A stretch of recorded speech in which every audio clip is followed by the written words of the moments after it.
All right, so we'll get this started here.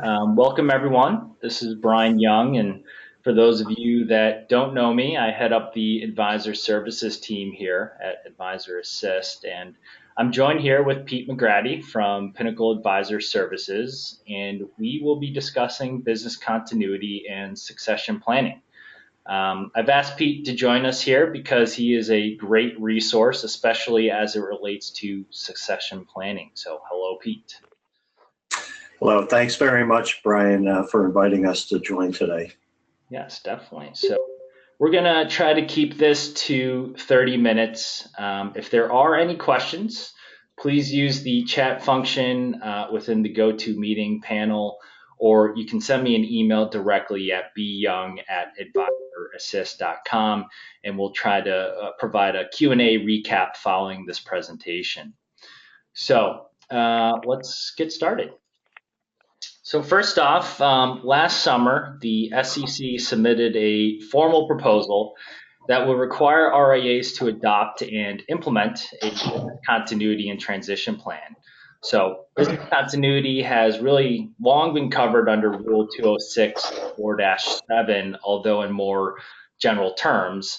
And over the years, the regulators have seen there's such a wide variance in business continuity plans that this proposed rule is to provide more specific guidelines and framework for RIAs to follow. Many of these things are, items that we've been discussing for some time now. And a couple of years ago, NASA, they released their model rule on business continuity and succession planning. And this rule has many similarities to the proposed SEC rule. I think really the main difference being that the SEC rule targeting a different demographic of advisors, different considerations for firms with larger teams of employees and advisors and more complex business models. But, at the end of the day, it's more or less the same things that they're looking to cover here. But since we've seen the NASA model rule be released, a number of the states have implemented their own version of the rule. I can't. Oh, that's right. New Jersey, No, Ohio, Illinois, Vermont. And for those states that have not, we've spoken to many of the state regulators directly, and all have said that they'll likely follow the SEC's lead here once this proposed rule is finalized. That shouldn't have anything to do with it. That's the mute can't hear button. me. So I would No. That's to tell your computer to stop. try to mute people here. So there should be a button on the left there to mute yourself. The timing of this proposed SEC rule, it's really unknown, but I think we can all agree here that for the SEC or state registered RIAs, it's really only a matter of time. And really, at the end of the day, it's in your client's best interest to have a robust business continuity and succession plan in place. So with the proposed SEC rule, advisors will be required to have and implement a written business continuity and transition plan and review this plan at least annually. So your plan should include policy and procedures designed to address the following points, which I've had up here on this slide, and I'll let you all read from here. I think a lot of these points are familiar territory, and really all of you as Advisor Assist clients should have a written BCP that covers the majority of these points. So I'm going to spend a few minutes on each point on the next few slides and really concentrate my time on items 1 through 4, which really relate with business continuity and how you address significant business disruption. But what is new to most advisors is the transition piece, succession planning. And, no one likes to think about getting hit by that proverbial bus, but it's soon going to become law for all of you to have a transition plan in place. So we've seen many advisors have some type of informal agreement in place with a junior advisor or another RIA. And really now is the time to formalize these plans. And this is where I'll let Pete, cover several of the options out there towards the end of the presentation here. So let's step into the first point here. So maintenance of critical operations and systems. The first step here is to identify the critical tasks and systems that you use on a daily basis. What are the systems that you need to service your clients? Take inventory of the key technology and third-party vendors and create a log. This should include systems like trading and portfolio management software, client management systems like your custodial platform or CRM, also things like your email, your phone, your internet provider. These are all things to consider here. Once you've identified these critical systems, what happens if there's a significant business disruption, like a power outage or a significant weather-related event? If you're unable to access your portfolio management system, do you have a redundant system or backup procedure in place so that you can continue to access and trade client accounts? So really, in terms of this question, do this exercise for all of these critical systems that you've listed out and make sure that you have some type of backup system or process in place that will allow you to continue to service your clients. Another piece here is ensuring that you have backup of important data, such as client account records or how you're going to access this data during a business disruption. We see a majority of advisors moving to cloud-based storage, which is a great thing, but it also makes sense to have backups. So we see a lot of advisors doing weekly or bi-weekly backups on a portable external hard drive. But with that, think about where you're storing this hard drive. Is it in a safe and secure place?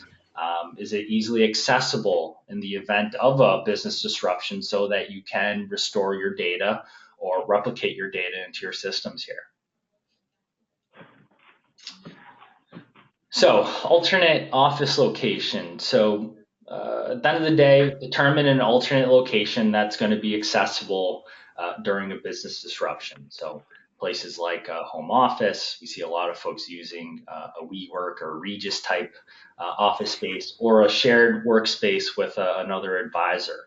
One of the considerations that we saw in this proposed rule is that you should also consider the impacts of a significant regional event, a good example being Hurricane Sandy. So if this type of event disrupts the entire region of where you're located, do you have a backup location that's outside of this geographic location that's being impacted by, say, Hurricane Sandy? So something just to consider. It's no one necessarily has a satellite office, in Boston and Michigan or wherever, but just something to consider here. Another thing that we find is, once you've determined this alternate location, you need to make sure that your employees still have access to all of your systems. So, a good example, do folks have company laptops or are they using personal computers?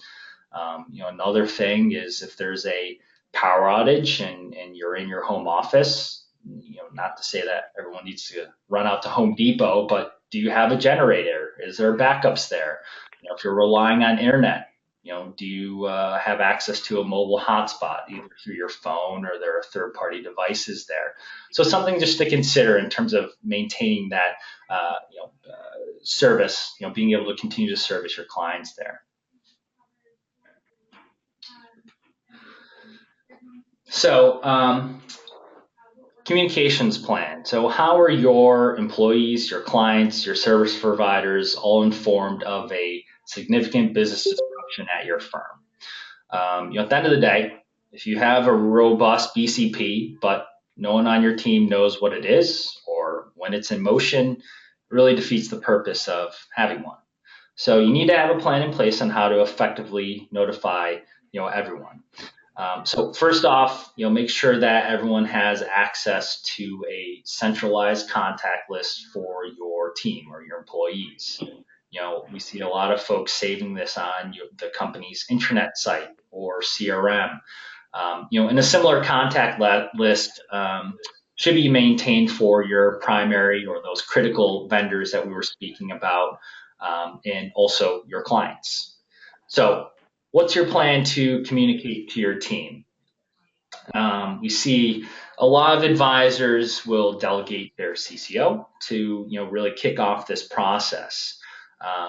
One thing to consider is putting together a call tree, I guess, depending on the size of your firm. But, at the end of the day, you just want to make sure you have a plan to ensure that everyone is properly notified. So whether it's a, mass communication via email or text or phone calls, a good next step there is to set up a meeting for your team to really, get the ball rolling there on implementing your BCP there. But also, as part of this communication plan, make sure that employees know who does what and when. So that comes down to an element of training of your employees here. Similar, thinking of this communications plan, a similar plan needs to be put in place for notifying your clients. So again, a mass communication, whether it be via email or text or phone calls. We've seen other advisors create a recorded phone message on their main phone line to advise clients of the disruption and the best way to get in contact with them, or a similar update on their website. So things to have in place there. So we'll move on to the next slide. So we discussed this a little bit on, I guess a couple of the other previous slides here, but at the end of the day, you need to make sure that you're identifying these critical third-party vendors that are providing services that you need to service your clients. And if you're relying on the services of these vendors during a business disruption, well, you also need to assess the viability of their business continuity plan. So if a disruption impacts the vendor, how will you be serviced? So in terms of best practices here, it makes sense to reach out to these critical vendors with that list that you put together and complete some type of due diligence on their business continuity plan. And at the end of the day, make sure that you're gathering these their plans and saving them into your files here.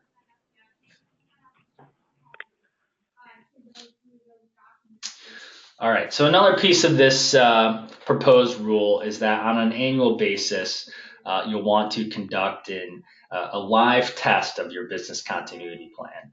So, pick a date, have all of your team members or core team here work from that alternate location and test the effectiveness of this plan.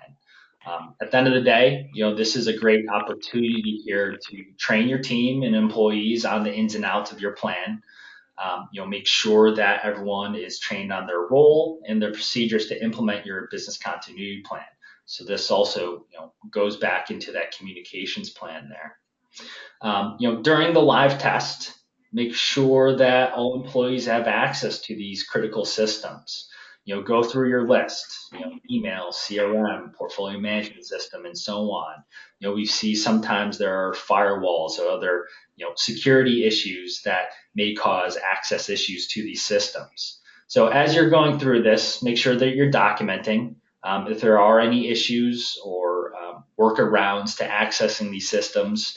Make note of it and document it so that we can start thinking about ways to update your plan here or fix it. But at any rate, as you know, one of our core philosophies here at Advisor Assist is make sure that you're documenting. We want to make sure that you have this proof and evidence that you are doing this test of your business continuity plan.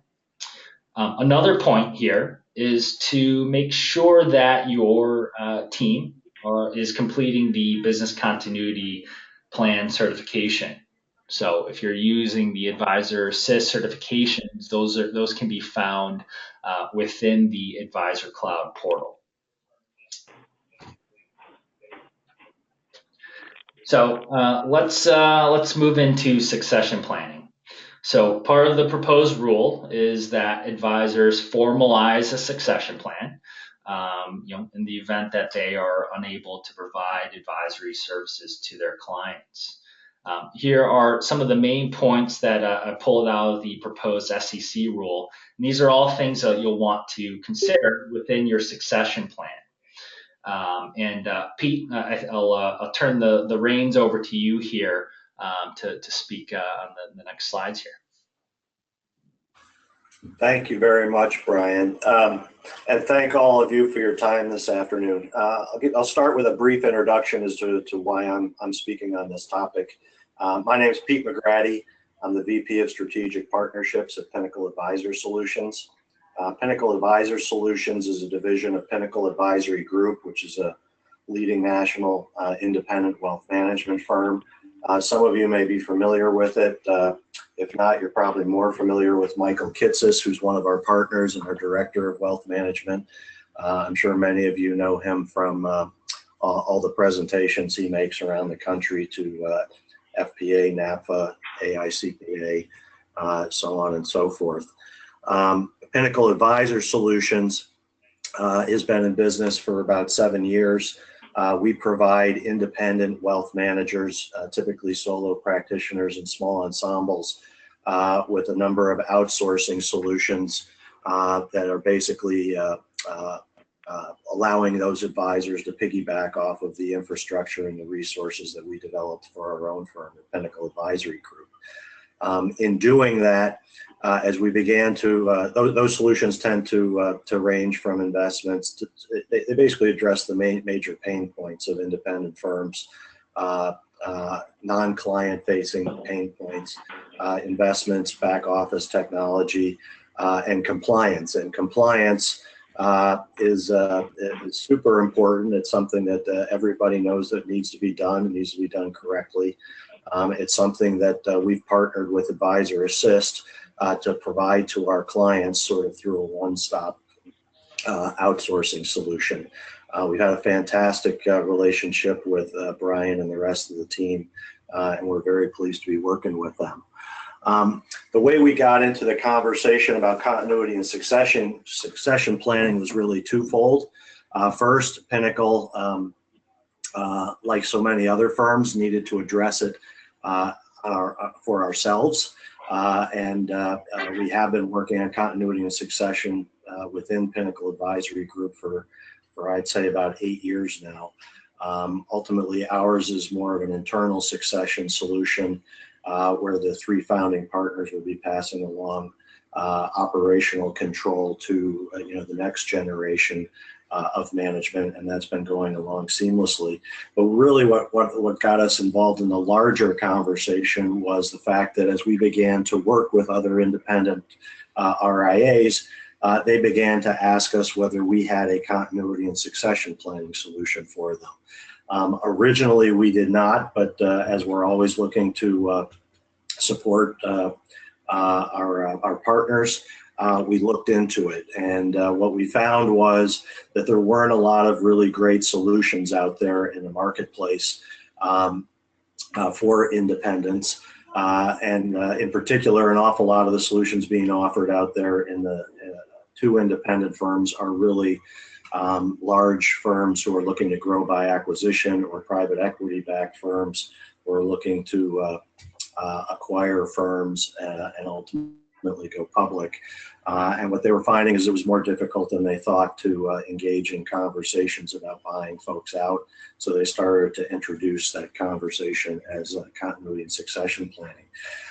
The one thing I'll tell you from talking to hundreds of advisors every year, hundreds of independent wealth managers every year, is that they truly value their independence, and most have very little interest in selling out or joining a larger firm.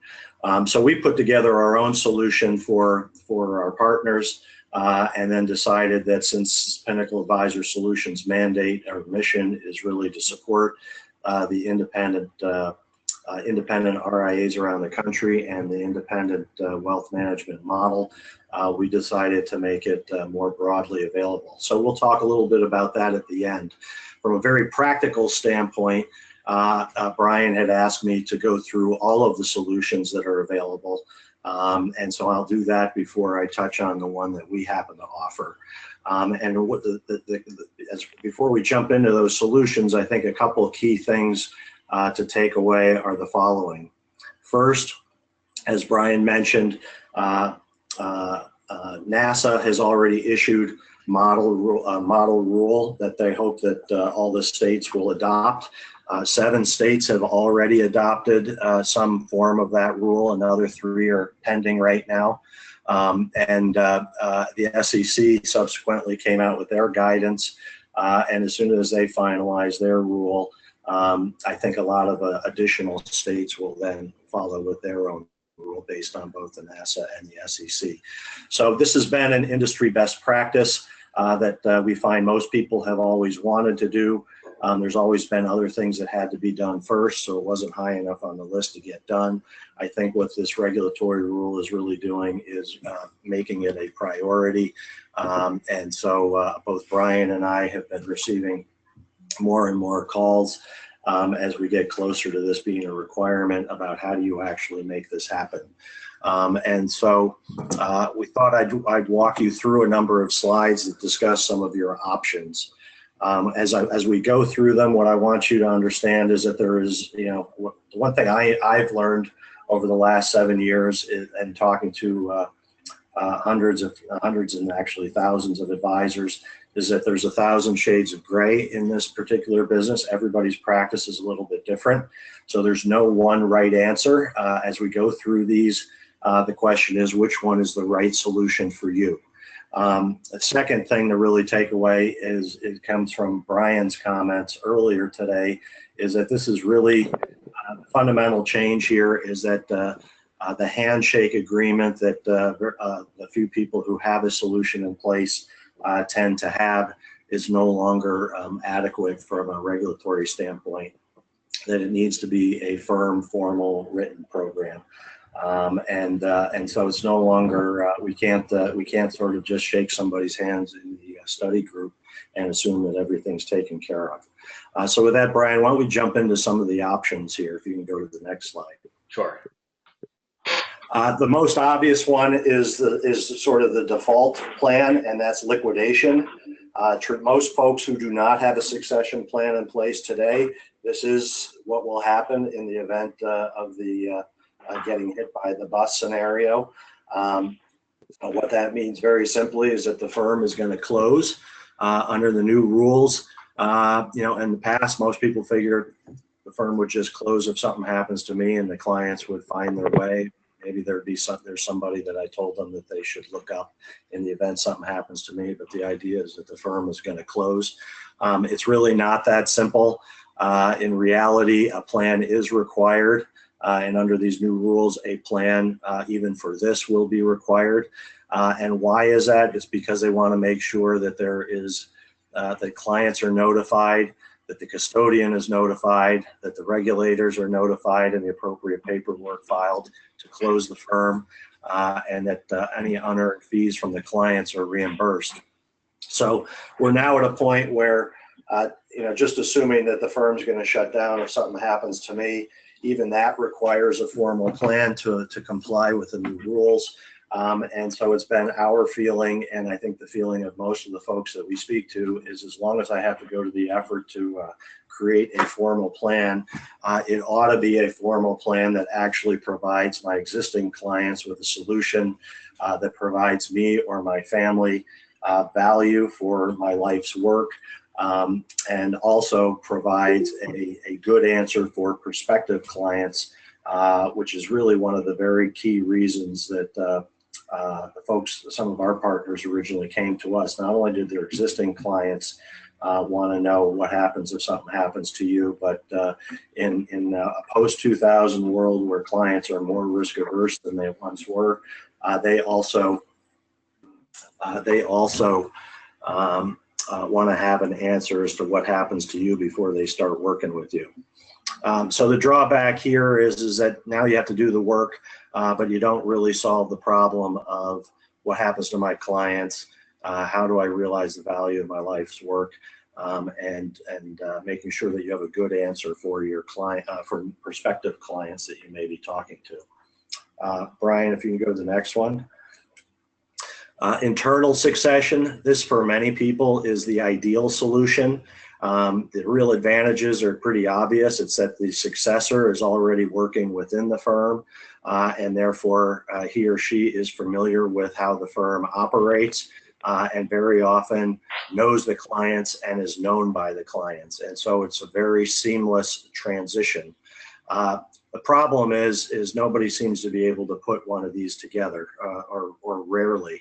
The issue is generally identifying the right individual to serve as a successor. Very often what you hear is the people who are within the firm, especially smaller firms, is fantastic at the role that they're playing, but they may not be sufficiently, they may not, whether it's their personality or their experience, they may not be ready to take the lead role in taking care of the clients, and or the lead role in running an independent firm. And so very often folks need to look outside the firm for somebody a little bit more senior. Regardless of whether you look inside or outside the firm, it's often a difficult process identifying the right individual. And even if you do find the right individual, then the stories that we often hear is, then how do we compensate somebody who's more senior? A successor who's more senior is expecting a higher level of compensation, but that's going to have to come out of the owner's economics, and he or she may not be quite ready to give up a portion of their economics when they're still the lead on the client. So oftentimes it then becomes difficult to work out an economic sharing arrangement that makes everybody happy. Then unfortunately, the biggest and probably the most common issue is if you do have somebody internally, even if you get through all that and create an internal succession plan, it happens more frequently than you'd realize that when a person is, when your successor is ready to sort of begin taking on clients of his or her own, oftentimes they are not happy with the economic sharing arrangement that was made, and they oftentimes leave the firm, putting you in a place where you have to start over. Similarly, if a successor, if you're at a larger firm, and depending on how you set up the buyout, the successor may have to have some access to capital, which they may or may not have. So this is generally speaking the one that people typically want, but find harder to put in place than you would expect. To the next one, Brian. So then this brings us back to what most people are doing, if they have anything at all, is they sort of have a handshake agreement with somebody else in their study group or another local RIA. And what fundamentally has to change is that handshake has to become a more formal plan. I'll tell you that while it sounds like it's just more bureaucracy that you need to complete by actually fleshing out a formal plan, I will tell you from experience in talking to folks that too often the failure to actually have a conversation about the details sets that handshake agreement up for failure. Just some simple examples are, I've seen people who've had a handshake agreement where one firm is a planning and investment oriented firm, another firm is investment only. Or maybe they're both planning and investment, but they both have very different ideas on what the process and the deliverables are on the planning side, and the investment philosophy on the investment side. Oftentimes there's no conversation at all about how will the folks be contacted when the time comes. There's nothing binding that they have to take over your clients when the time comes.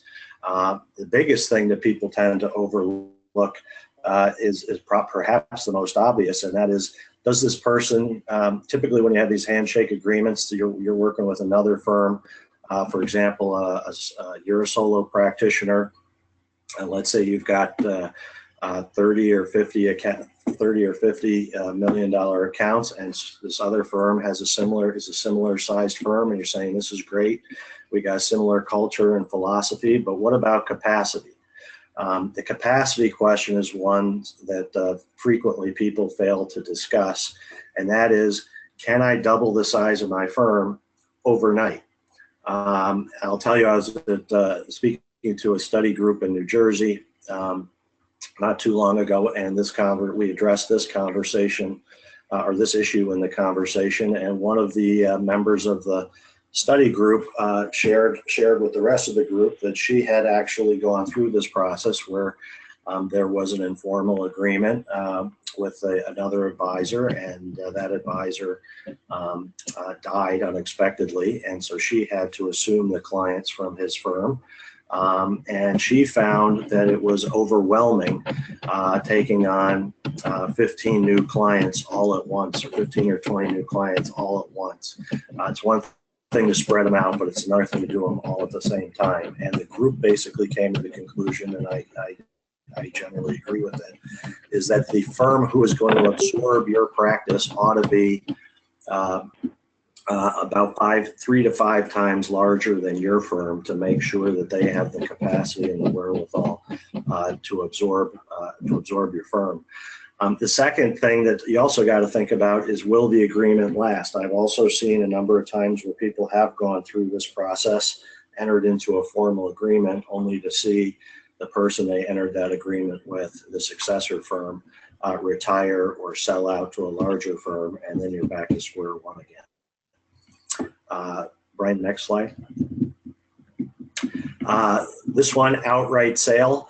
This is the one that you read most frequently in the press. Unfortunately, I don't think it reflects the feelings of most independent wealth managers. I think it reflects the ambition of the firms that want to acquire independent firms. I speak to, as I mentioned earlier, I speak to, and our team speaks to, hundreds of advisors every year. And the reality is independent advisors value their independence, and they are independent for a reason. So over 5 years, I can literally count on one hand the number of firms I've spoken to that actually want to sell their firms. And so while this is probably the most talked about solution, it is probably the least desired solution that I come across on a day-to-day basis. Just a word of warning based purely on anecdotal conversations with folks who've gone down this path is that clearly there's a negotiated sales price, so you know what the value that you're going to receive for your practice is. The second is that they're going to tell you that once you're under their umbrella, that they'll allow you to operate independently, and very often that they'll also provide you additional resources. Anecdotally, what I hear is that you clearly get the negotiated sales price. It's embedded in the contract, but it typically doesn't take too long before letting you do things the way you want independently within the organization.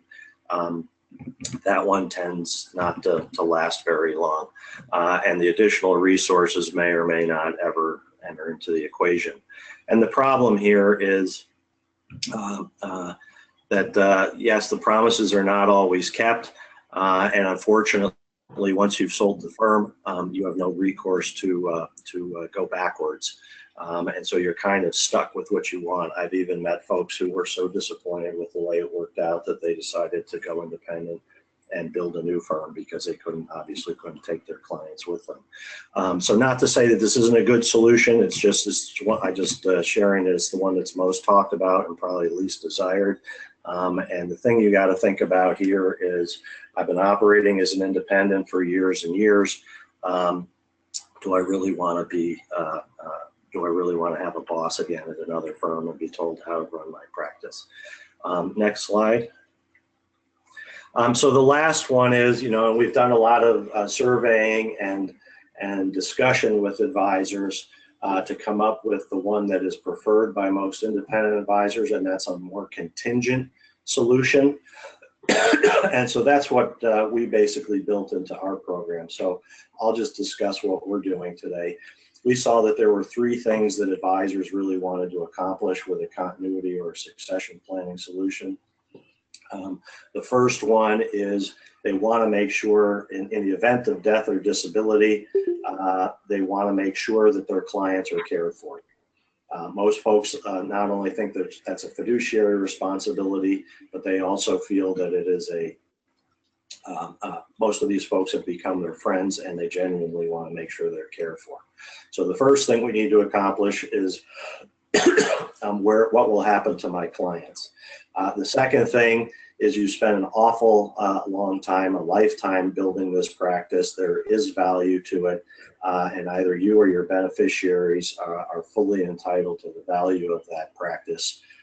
And that's especially helpful to your family in the event that this is an event of death. And third and finally, as I mentioned, advisors value their independence.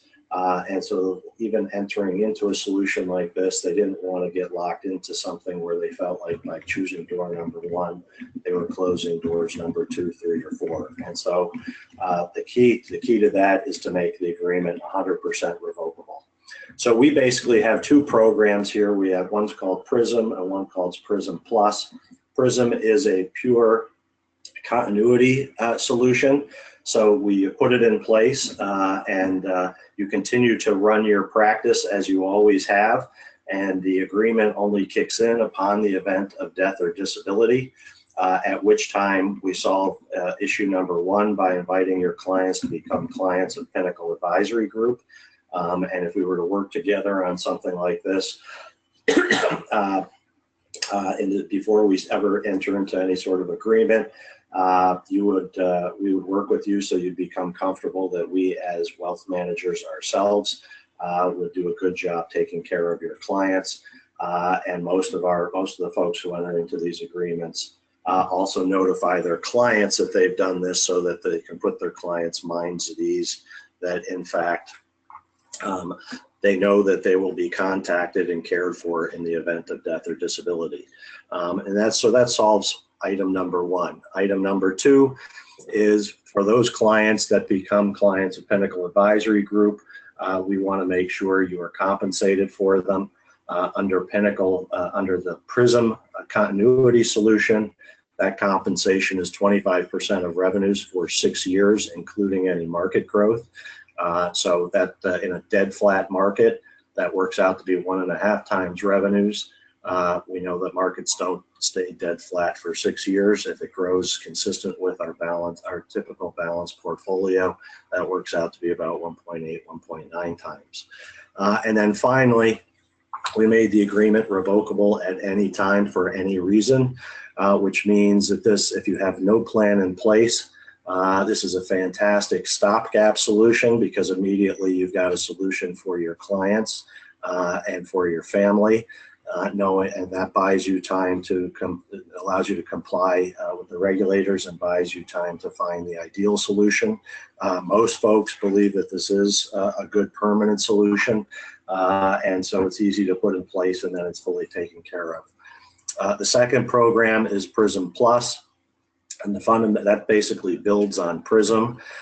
In other words, it contemplates not only death or disability, but also retirement. So some folks will begin talking to us about PRISM. They may be in their 60s or 70s, and then once they get comfortable with that program, ask, well, what changes in the event that I want to retire in 3 or 4 or 5 years?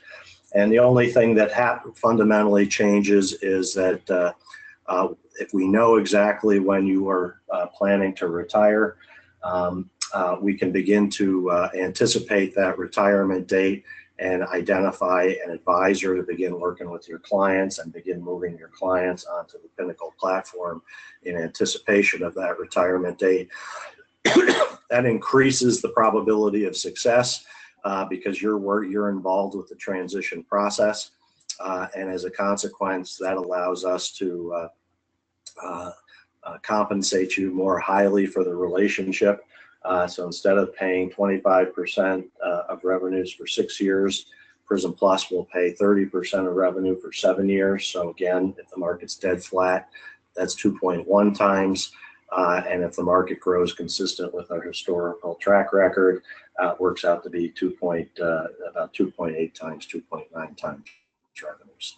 And so it's really as simple as that. There's a short due diligence process so that we can make sure that there are no red flags that suggest our program would not work for you. And you also have an opportunity to meet with John Hill, our CEO, to make sure you're comfortable with how we take care of our clients at Pinnacle Advisory Group. And if everybody's comfortable, we can sign an agreement, and we've got an implementation package, simple implementation package that makes sure that we have some of the practical issues taken care of, like notifying who's going to notify Pinnacle, where's the client information located, so that the contact can provide it to Pinnacle, who are going to be the beneficiaries. This is what you need to submit to your custodian, so they're aware of this plan when the time comes. And so it's really a fairly simple process that can be completed in as little as a week or two, or as much as 6 months if it takes a while for you to provide if you're busy and it takes a while for you to provide some of the due diligence that we ask for. And so with that, like I said, I went through 5 or 6 options. There's no right option. It's all a function of what works best for your particular firm.